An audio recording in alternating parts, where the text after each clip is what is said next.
Let me start off with by introducing myself. My name is Smriti Makkar Midha. My pronouns are she and her.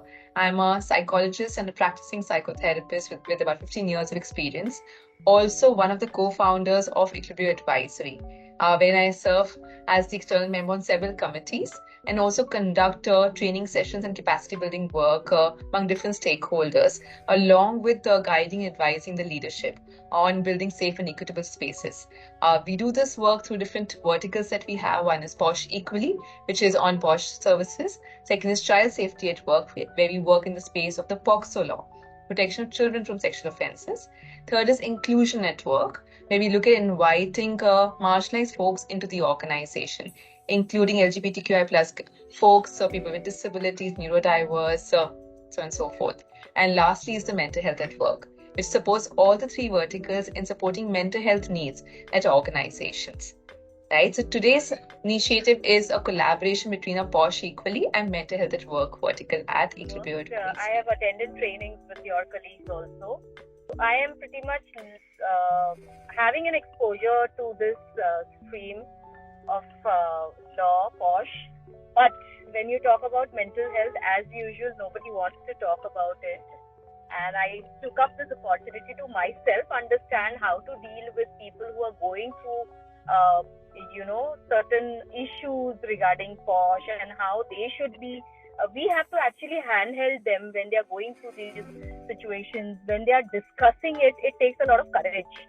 But after the discussion, how as an IC member we react to it also is very important, because that really affects their mental health. And I think that is where we should also be sensitive as members. That is the basic thing. Maybe last time also I realized there were certain things I could have done a little more, sensitively. I feel so when I am actually looking into these things, reading them up. So I just took this opportunity. You got this session at the right time, Samriti. It really helped me to, register myself. Responses differ basis their life history, support system, and coping skills. And I was just revisiting the inquiries I have been part of. So I have seen not just complainant but respondent also. Few of them, because of the life history or the places or the families they've been brought up, they do not recognize the sexual harassment instances. They get into denial. But I have not done anything wrong. It's normal. It was just a pat. It was just a friendly hug. Why is she complaining against me? Yeah. And I've also seen respondents who broke down saying, oh, I didn't realize I was doing anything wrong. So what is standing out is we have to identify that there's no set of guidelines that we can apply while sitting on an inquiry or while dealing a case, because individual response really differ. And that's the biggest challenge for the IC and for the external members specifically, because you're also dealing with the mindset of the internal committee within the organization. They are also individuals. They also come up with their different mindsets.